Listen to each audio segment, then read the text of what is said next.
Baik, selanjutnya langsung aja kita kepada Ustadz Daam dipersilahkan.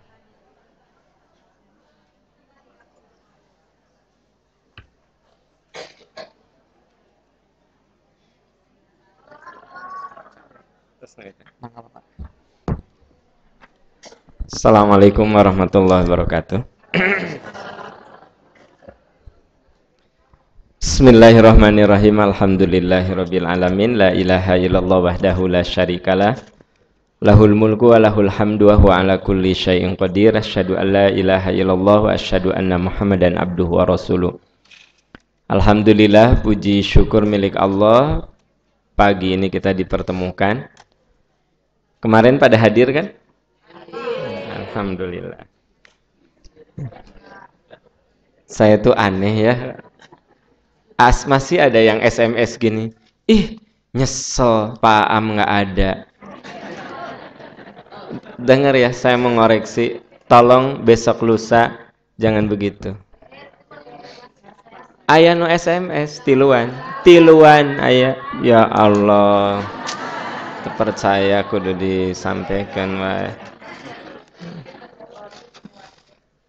Karena minggu kamari kan tanggal berapa tuh? Nah, jadi nyesel Pak Aam nggak ada. Sayang jangan ngomong gitu. Ya. Kalaupun mau jangan nyesel Pak Aam. Kalau mau gini, Pak Am kemana kok nggak datang gitu. Nyesel. Dengar, bisa mengurangi keikhlasan. Ya, saya mah saking sayangnya, saking nyaah langsung dikoreksi. Dan muntah nyaah mah antep gitu. Saya biarkan, tapi karena saya sayang itu. Kemarin saya tidak datang karena memang ada praktikum haji. Tak terasa rekan-rekan sekalian, nanti mohon doa tanggal 18 Oktober saya sudah berangkat. Pulang 11 November. Rasanya baru kemarin pulang haji, sekarang sudah berhaji lagi. Mohon doa petugas kita baru berangkat, termasuk travel manapun, baru berangkat sekitar 25-26 untuk menguruskan barcode supaya keluar visa. Ya. Jadi mohon doa semuanya lancar, semuanya sehat. Ya. Dan tentu saja nanti saya di sana selalu mendoakan ibu bapak yang sudah berhaji agar bisa menjaga kemabruran. Yang belum berhaji bisa ditakdirkan untuk berangkat. Ya, gitu. Yang belum dapat jodoh segera menikah. Ya lebih keras daripada haji. Saya mah anehnya enggak, aminnya teh lebih dahsyat nubieu. Padahal sebenarnya ngetes aja.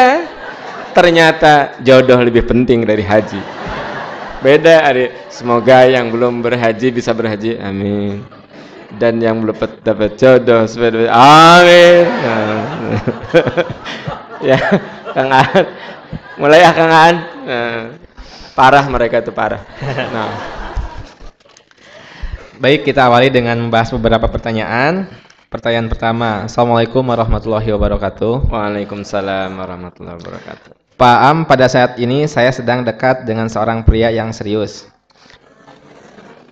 Yang mengganjal pikiran saya adalah dia mengaku dulu pernah terjerumus pergaulan bebas dan melakukan hubungan intim di luar nikah.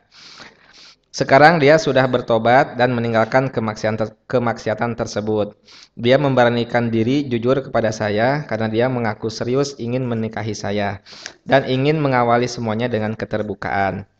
Menghadapi hal ini, terus terang saya jadi bingung. Bukankah laki-laki pezinah itu akan berjodoh dengan wanita pezinah dan sebaliknya? Saya sendiri, alhamdulillah sampai saat ini belum pernah berpacaran dan bisa menjaga kehormatan saya sebagai wanita. Saya sudah beberapa kali istikharah, tapi belum mendapatkan jawaban. Sebenarnya saya kagum akan kejujuran dia dan kegigihannya bertobat. Apakah orang yang pernah melakukan hubungan di luar nikah masih dikategorikan sebagai pezina kendati sudah bertobat atau bagaimana? Mohon penjelasannya.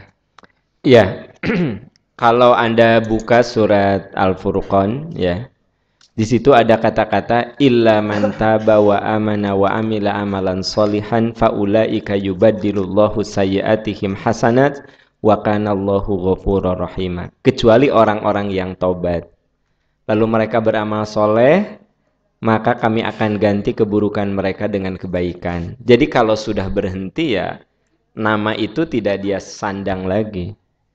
Ya. Pezina itu kalau masih melakukan, tapi kalau sudah bertobat, ya namanya juga ex atau mantan. Jadi ya tentu saja memang kita harus melihat seseorang itu secara multi perspektif. Gini, kalau orang itu kan bisa saja awalnya melewati hal yang buruk, tapi endingnya bagus.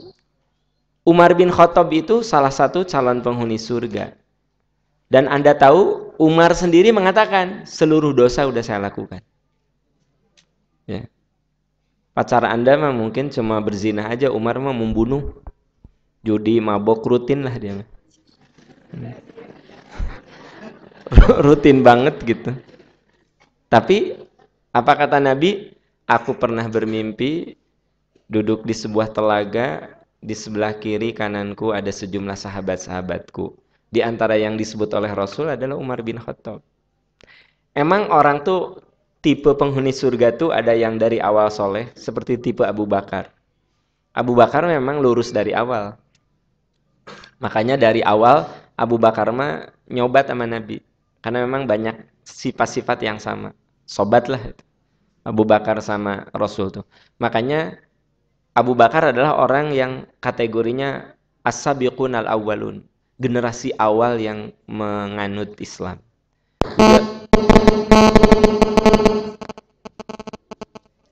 Punya siapa tuh? Pariman.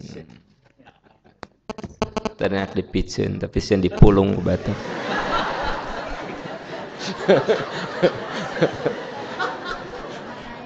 Bener tadi mah dipicen, tapi sian dipulung. Pariman. Nah. Kan sok harot mau ninggalin batur dipicen.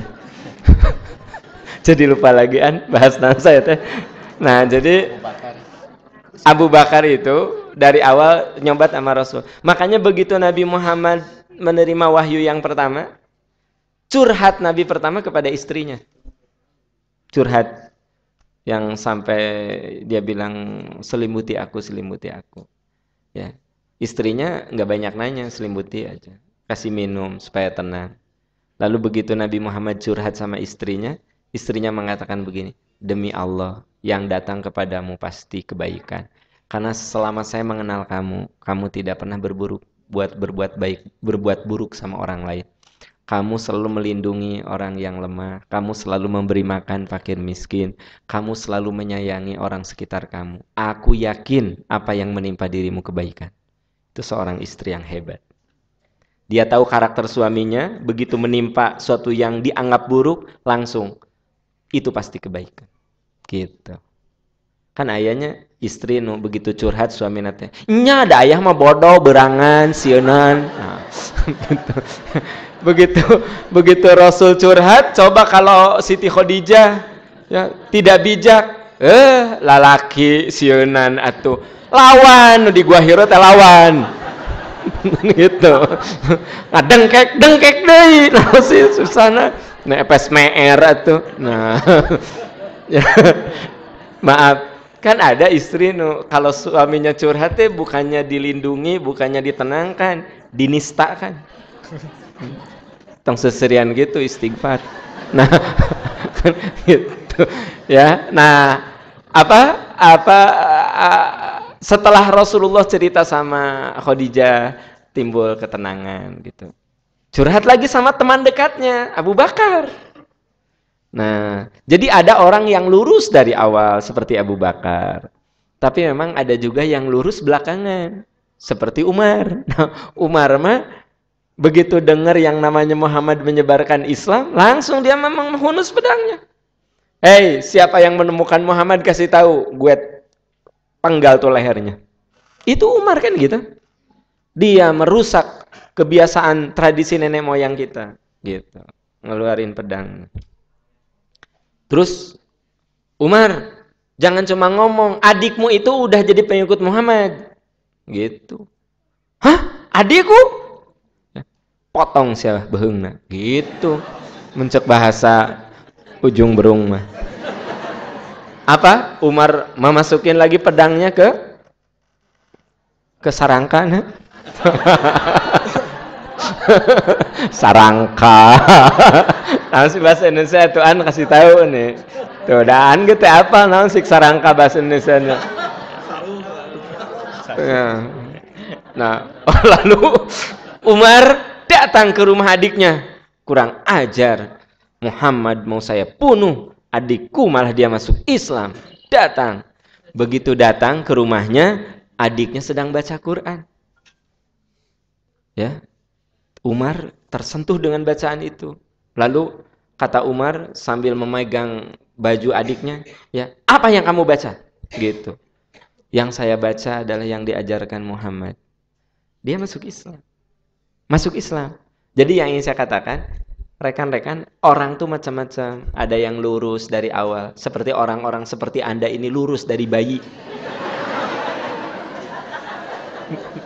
Ya kan Bu? Ya. Katingali atuh.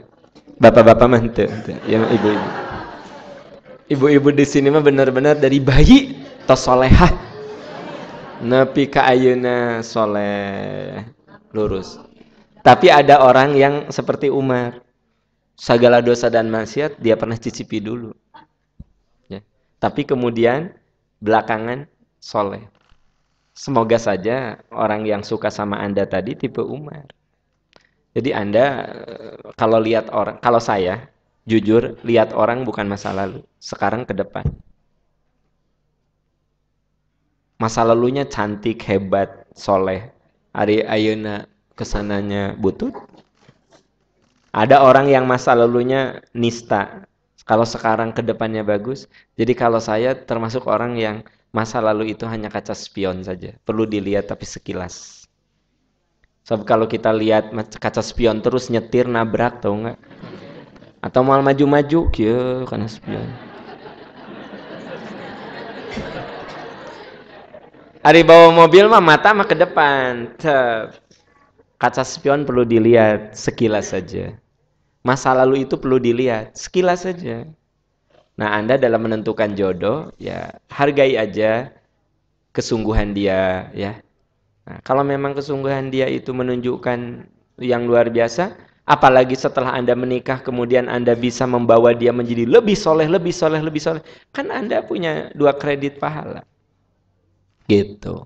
Itu kalau saya sih, ya saya. Stylenya gitu. Tapi mungkin Anda nanya ke ustadz yang lain, teh, jangan, nggak usah. Banyak yang soleh dari lahir, banyak. Ya. Saya contohnya, cek si ustadz gitu. Ya cek si ustadznya gitu. Saya juga bujangan, nah kan gitu. Nah kalau saya akan tegaskan, nggak, kalau saya memang melihat orang tuh gitu. Paham saya teh ya masa lalu gini. Saya suka bilang, Bu, teh atau Kang, saya lebih kagum kepada orang yang punya masa lalu buruk tapi sekarang baik. Daripada orang yang punya masa lalu baik sekarang butut. Iya. Gitu. Kalau saya sih stylenya gitu. Makanya kalau saya jadi Anda, jadi perempuan ya oke lah. Dia sudah jujur, dia sudah berterus terang. Ya. Karena untuk menyenangkan Anda bisa saja dia tidak cerita. Iya. Ari AA perjaka, ya iyalah, ting malah gitu. Bisa kan? Bisa nggak? Bisa. Iya, sorry, insya Allah sih lurus-lurus saja gitu. So, tapi memang sayang, dengar nih kaum perempuan, dengar. Katanya perempuan tuh lebih seneng dibohongi asal menyenangkan. Itu masalahnya. Itu penyakit perempuan banget. Lebih senang dibohongi asal menyenangkan, ya. Papa, mama cantik nggak? Cantik, masya. Padahal dia sendiri tahu dia tuh udah nggak cantik. Tapi begitu suaminya bilang cantik, oh ayah so sweet. Ya. Dan akan tersinggung. Jadi walaupun dia tahu dia yang sudah tidak cantik lagi, gitu. Ayah-ayah kan ayah teh suka ketemu dengan wanita-wanita cantik di kampus, di pengajian gitu ya. Kan mama makin tua, ya, makin berumur. Di mata ayah mama masih cantik enggak? Gitu. Kan akan dan dia teh tahu bahwa dia teh sudah nggak cantik lagi kalau dibanding dengan orang yang usia 20-an. Tapi dia lebih senang dibohongi, ya mamah mah awet muda masih cantik. Wah, kayak ABG, jadi wah berbunga-bunga. Tapi kalau nya eta mah di kampus teh aya sering ketemu wanita cantik, tiap semester teh ganti mah. Ya kalau dibanding dengan mama jauh. Jauh. Jauh. Mama kan usia udah 40, itu mahasiswi mah 18, 20 gitu. Sok langsung tek baut. Jadi perempuan tehnya denger tong seserian, lihat sini. Perempuan tehnya lebih seneng dibohongi. Iya, itu penyakit Anda. Bener ya? Saya ngomong dari hati ke hati, bener. Saya nggak akan lihat ke mereka itu semua. Ya, gitu. Jadi Anda lebih nggak suka orang tuh jujur gitu. Ketika suami Anda mengatakan, iya mah, mama kan sudah berumur, ya tentu mama lebih tua dari mahasiswa ayah. Pantesan meni rajin ngajar teh. Teh nyara rambung. Teh nyambung itu. Tapi kalau mamah mah tuh walaupun sudah berumur kelihatan muda, ayah mah bangga punya istri kayak mama. Sweng sweng sweng sweng. Wing wing wing wing wing wing wing wing gitu. Iya. Ya. Oke. Begitu calon suami Anda jujur, Anda langsung kecewa. Ternyata masa lalunya butut. Coba kalau cowok tadi membohongi Anda tetapnya tenang meren. Nah itu masalahnya. Begitu calon suami Anda jujur, Anda kecewa. Tapi kalau dia bohong, Anda bahagia. Itu asup akal, cek saya. Rada aneh kadang-kadang memang. Makanya wanita adalah makhluk yang paling sulit difahami. Iya, Pak. Bapak, wanita mah makhluk yang paling susah dipahami. Makanya saya pernah mengatakan sama Anda, ya betul kan Anda? Nah, dia nggak berani istrinya hadir. Nah, mal-malawanian mal. Jadi, ya perempuan tuh makhluk yang paling sulit untuk dipahami gitu. Kadang-kadang, begitu. Laki-laki itu makhluk yang saking terlalu mudah dipahami. Jadi eta mangkelah bab lain yang akan saya jelaskan. Nggak, laki-laki itu, kata laki-laki, wanita itu makhluk yang paling sulit dipahami. Anda tahu laki-laki? Laki-laki itu makhluk yang paling misterius bagi perempuan. Jadi ya, jadi perempuan itu makhluk yang paling sulit dipahami oleh laki-laki, dan laki-laki adalah makhluk yang paling misterius bagi perempuan. Nah, itu intinya sama, tapi bahasanya harus lebih variatif supaya terkesan lebih elegan. Nah, gitu. Oke, balik ke yang tadi. Ya, kalau menurut saya Anda istihoro kalau melihat kelakuannya sekarang makin baik. Ya, sekarang dia menyandangnya bukan pezina lagi atau ex pezina gitu. Itu naon atau ex ya, gitu. Ya itu. Naon cari cing mah terus ini pengen jawaban deunya udah aja.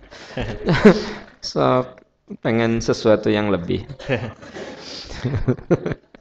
Ente kalau cari cing mah juga nunggu jawaban lagi. Udah gitu jawabannya. Udah habis tuh di pikiran aja ngomong naon deui tuh. Baik, selanjutnya. Assalamualaikum warahmatullahi wabarakatuh. Waalaikumsalam warahmatullahi wabarakatuh. Saya memiliki adik ipar dari istri saya, seorang perempuan. Ketika saya berkunjung ya istri perempuan. Apa? Istri saya perempuan apa adik saya perempuan? Adik ipar dari istri saya. Seorang perempuan, adik iparnya. Nyesok tenan karunya. Punya adik ipar perempuan gitu. Betul. Ketika saya berkunjung ke rumahnya bersama istri saya, Dengan terburu-buru dia menutup kepalanya. Pertanyaan saya, sampai batasan apa dan kepada siapa aurat perempuan boleh diperlihatkan? Terima kasih. Adik ipar itu dia sebenarnya seorang adik ipar tidak boleh dinikahi oleh kakak iparnya selama ada ikatan pernikahan. Saya sekarang ada ikatan pernikahan dengan istri saya. Andai istri saya punya adik perempuan, nah saya tidak boleh menikahi dalam waktu yang sama dengan menikah dengan adik ipar saya. Artinya saya tidak boleh punya dua istri, yang satu kakaknya, yang satu adiknya. Itu nggak boleh, ya, haram, nggak boleh. Nah, yang boleh apabila dengan kakaknya saya sudah bercerai, lalu saya nikah dengan adiknya, itu masih boleh. Karena ipar itu ada peluang untuk dinikahi. Jadi sayang, ipar itu sebenarnya selama kita ada ikatan pernikahan dengan kakaknya, dia mahram. Karena tidak boleh, tahu mahram? Mahram itu wanita yang tidak boleh dinikahi. Tidak sah untuk dinikahi.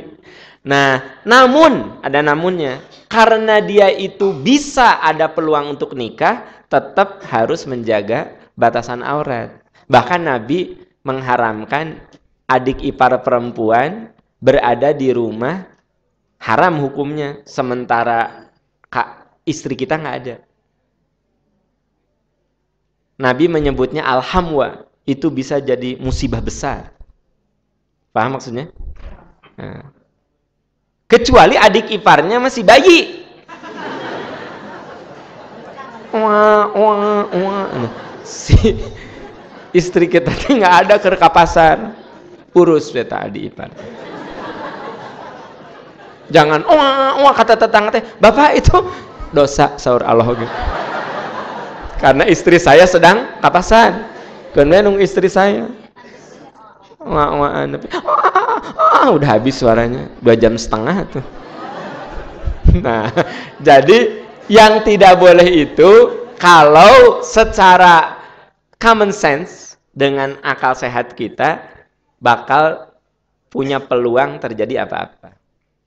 Dan Anda tahu bukan hanya di sinetron tapi juga banyak kenyataan accident terjadi dengan adik ipar. Itu karena memang tidak mengikuti aturan Islam. Adik ipar tuh boleh ada di rumah kita apabila fitnah akan bisa dieliminasi. Ya. Tapi kalau sekiranya fitnah itu sulit tereliminasi, maka hukumnya haram. Contoh, saya karyawan, saya bisa cari nafkah tapi tidak terikat waktu, kapanpun bisa. Ari istri saya kerja nate masuk jam 7:30, pulang jam 5, pulang jam 6. Sementara di rumah ada adik ipar perempuan saya, nggak ada pembantu. Ayah pembantu geus nini. Dia pasti anti moge kolepak bobo. Gitu. Ari saya orang yang kerjanya tidak terikat. Sering nanti di rumah gitu. Saya cari nafkah tapi di rumah, misalnya saya orang yang jago IT gitu, bikin sistem apa, saya dapat outsourcing dari mana gitu. Saya kerja. Nah, sementara di rumah ada ipar saya, perempuan. Sementara istri saya kerjanya rutin dari jam 6:30 sampai dengan jam 5. Itu haram hukumnya. Gitu. Yang halal banget kalau adik ipar saya itu laki. Itu halalun thayyibun. Gitu. Nah, apalagi ipar nanti bisa disuruh-suruh. Itu mah canggih banget. Beli tinta, beli kertas, ngepel. Nah, itu lebih dahsyat banget. Ya. Jadi, apa yang dilakukan oleh adik ipar Anda betul. Dia tergopoh-gopoh cepat cari kerudung nutup aurat. Karena dia tahu bahwa kakak ipar itu punya peluang untuk menikahi dia. Gitu. Itu yang harus jadi catatan. Ya. Bapak tiri tidak boleh menikahi anak tiri kalau si bapak itu Ya, kalau si bapak itu sudah berhubungan intim sama ibunya. Ya. Jadi anak tiri itu muhrim. Misalnya saya nikah dengan seorang janda yang punya anak perempuan. Ya. Saya dengan janda itu nikah gitu ya. Nah, kalau anak tiri saya itu udah gede, udah enak dilihat gitu ya, itu sebenarnya dia harus menjaga batas-batas dengan bapak tiri walaupun saya tidak boleh nikah sama dia. Tapi betapa banyak kejadian ya bapak tiri melakukan satu keburukan terhadap anak tirinya. Tidak semua, tapi ada kasus. Itu sebabnya kalau Anda sebagai anak tiri ya, Anda bertemu dengan ayah tiri sudah dewasa gitu, Anda harus jaga kehormatan. Maksudnya pakaian jangan seenaknya, hindari untuk kholwat. Kholwat itu berduaan di rumah gitu. Itu sebenarnya agama mengajarkan seperti itu, ya. Kecuali kalau saya nikah dengan seorang janda yang dia itu punya bayi 4 bulan. Gitu. Maka eta mah ngagegendongnya teh ngagegendong ya, tidur meluk anak bayi itu nggak masalah gitu. Hari SMA kelas 3. Jeung ayah bager bobo teh jeung ayah. Nah, urang teh muhrim ya. Di dia nu kelas 3, nu dia nu kelas 2, sok jeung ayah hiji ewang kiri kanan. Nggak boleh itu. Kan gitu. Nah, dengan alasan itu haram untuk dinikah. Walaupun haram, tetap kita harus menjaga batas-batas aurat gitu. Itu dalam bahasa agama menjaga muruah ya. Muruah itu menjaga kehormatan supaya tidak terjadi hal-hal yang tidak diinginkan gitu. Itu namanya orang yang punya muruah. Ya termasuk punya muruah teh gini. Maaf ini mah contoh. Kan pembantu saya teh masih muda-muda gitu. 2 orang, yang satu udah tua, yang satu kan koordinator. Karena yang tua mah dia teh pembantu saat istri saya, bukan pembantu sih sebenarnya udah dianggap orang tua lah, karena waktu istri saya masih TK teh diantar-antarnya sama ini gitu, sama si bibi ini. Tapi ada juga yang 2 yang muda gitu. Saya kalau mau ke rumah ya, bukan jam pulang saya suka nelpon, "Mah ya di mana?" gitu. Kenapa gitu? "Aku mau ke rumah, ada siapa?" "Nya ya si bibi duaan." "Oh, saya nggak, iyalah terjadi gitu." Ya. Iya. Maksud saya teh terjadi teh misalnya saya mau ke kantor, bisa aja mampir dulu gitu makan siang gitu. Ya. Tapi ketika istri saya nggak ada, ya, hari si ini kemana? Nya si bibi saurang cenah di sana. Hari itu oh ya lagi ngejemput ade, dede, mama lagi di luar. Nah, saya terjadi. Ya mendingan makan di restoran, tahu nggak? Nah gitu. Apa di Horizon gitu, di hotel ya gitu. Makan teh. Bukan, itu namanya muruah. Muruah saja, menjaga aja kehormatan saya dan kehormatan dia. Bukan ingin dihormati, tapi maksudnya ya kita menjaga gitu ya. Di rumah ya, berdua-duaan sama pembantu yang masih muda gitu. Iya, setan mah suka mengubah apapun di mata kita yang butut jadi bagus. Yang bagus jadi butut itu. Iya. Itu makanya rekan-rekan itu namanya muruah. Paham maksud saya? Muruah. Ibu punya sopir, masih muda gitu ya. Nah, ibu harus jaga muruah. Ini ciciwitan yang sopir teh heureui. Nah, kan suami ibu mah udah tua banget gitu ya. Hari sopir masih muda, terjebak kaset. Jika Robi Sugara. Zaman baheula atau Robi Sugara. Anak-anak sekarang mah pada hulang-hulang kan. Robi Sugara cina gitu. Ini mah generasi zaman dahulu ya, Robi Sugara atau ya kan gitu. Ya. Nah, enggak, saya lihat anak-anak muda gini, siapa? Robi Sugara siapa? Gitu. Emang saya kasih contoh malah apal mau baheula mah tuker saya SD teh Robi Sugara tuh top ya. Sama Ratna Timur ya. Rano Karno gitu. Nah, rekan-rekan sekalian, itu namanya apa yang gitu teh Bu? Nah, Tapi ibu boleh berdua-duaan dengan tukang beca. Asal tukang beca di tukang, walaupun dia tuh seksi banget. Jadi walaupun tukang beca teh seksinya luar biasa, ya, suami ibu mah tertutup atau celananya, iya mah ini seksi tukang beca tuh. Ya kan?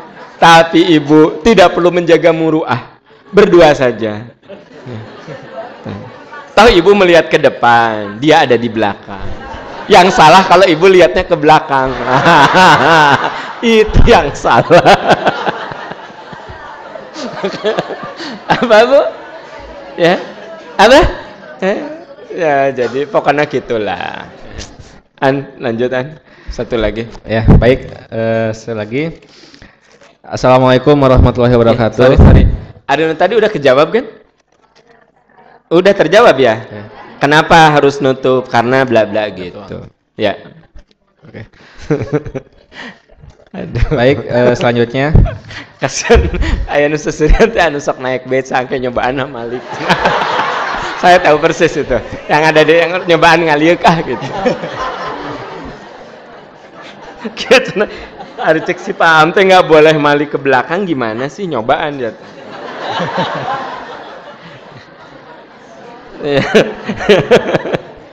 Lanjutan. Ya, baik, selanjutnya. Pendidikan kepada anak dengan kelembutan, kasih sayang tanpa dikerasin, apakah tidak akan menjadikan mental anak menjadi lemah karena kurang ditempa? Mohon penjelasannya. Yang dimaksud anak itu harus dibesarkan dengan kelembutan, bukan berarti calei juga banci.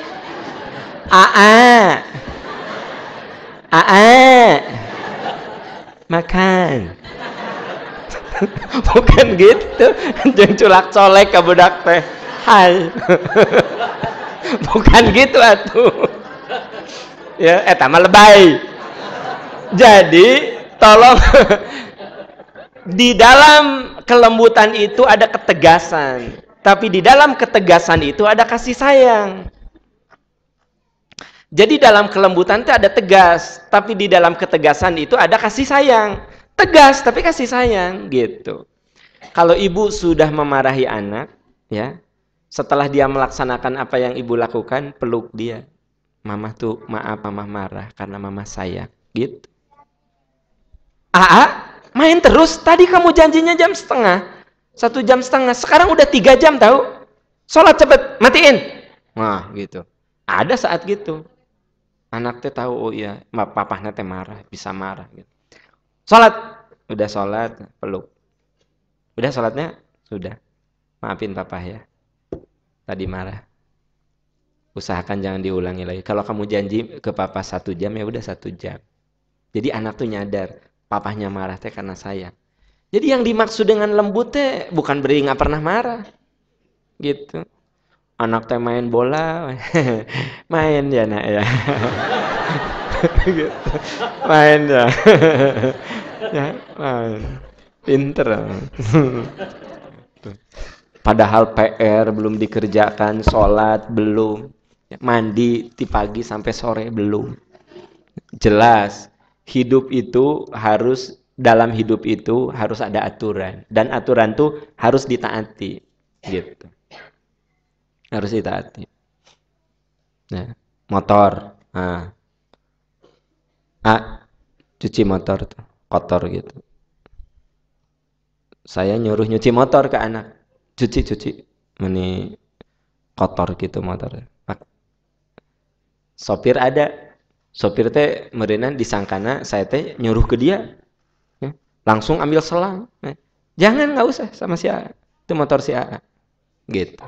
Sopir nyantai di rumah gitu ya, tapi motor dia nggak boleh dicuci sama sopir, sama dia, gitu, ya. Kan kalau kita bicara lembut memerenan, sopir diam aja, Pak, si A gerak kotor, pang nyucikeun ta motor. Nggak ada yang gitu.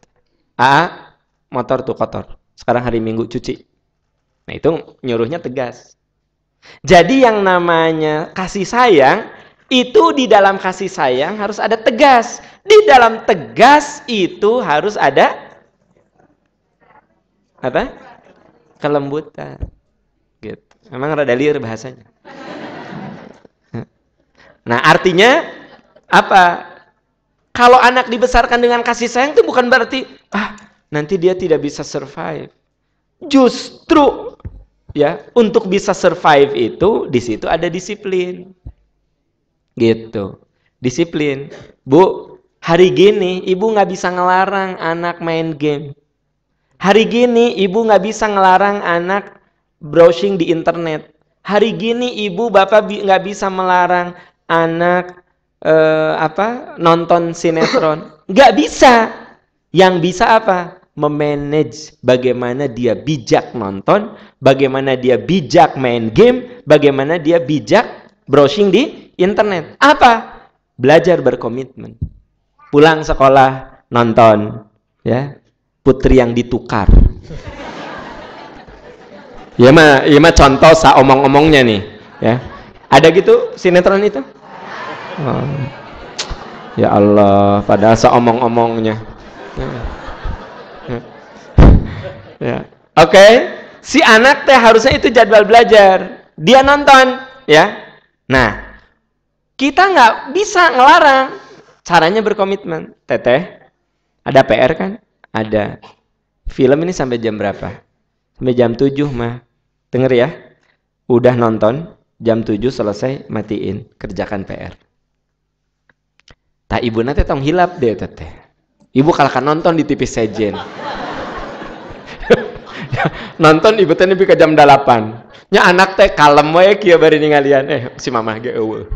Terus begitu selesai. Makanya di dalam ketegasan itu ada pengawasan. Ya, begitu selesai film jam 7. Nah, tunggu dulu, anak punya kesadaran nggak? Anak nggak ada kesadaran, ibu datang. Teteh, ingat perjanjiannya tadi sampai jam berapa? Oh, itu mah. Itu kan janji kamu, matiin. PR kerjakan. Itu. Jadi apa? Ada bargaining yang salah juga kalau denger ya, anak mama haram menonton. Haram. Segala nggak boleh. Itu juga salah. Nanti anak tetap aja dia tuh begitu gaul sama temennya, cerita tentang itu, cerita tentang ini, dia nggak nyambung gitu. Hari gitu mah cerita tentang dia masih nyambung, tetapi juga dia tahu disiplin pelajaran gini. Jadi memperlakukan anak dengan lembut bukan berarti membuat dia cengeng, bukan berarti membuat dia tidak survive. Karena di balik kelembutan harus ada aturan yang tegas, gitu. Di balik aturan yang tegas harus ada kearifan dalam menerapkannya. Seperti itulah kurang lebih, ya. Gitu. Memang sih kalau dijawabnya detil mah itu butuh, ini mah harus jadi pelatihan. Jadi bahan pelatihan gitu. Ngasih contoh bagaimana trik-trik supaya contoh Bu, kalau Ibu lihat anaknya main sepeda aja, kan dia teh baru punya sepeda. Sesepedahan gitu ya. Terus dia teh belum mandi, belum sholat. Nah, cara ibu supaya dia berhenti sepeda, terus dia sholat, dia mandi gimana? Ya, yang paling bagus ibu ikut dulu. Ayo nak, ikut udah gitu teh sayang. Nah, ya sepedanya kasihan capek deh. Pasti dia juga capek. Kamu juga kan udah capek kan? Harus mandi. Tapi aku mah belum capek. Tapi sepedanya capek. Tapi ibu ikut dulu dengan dia. Tapi kalau gini, ya Allah dari tadi main terus, mandi, sholat. Itu terlalu ekstrim. Tapi kalau Anda larut dulu, gitu. Baru.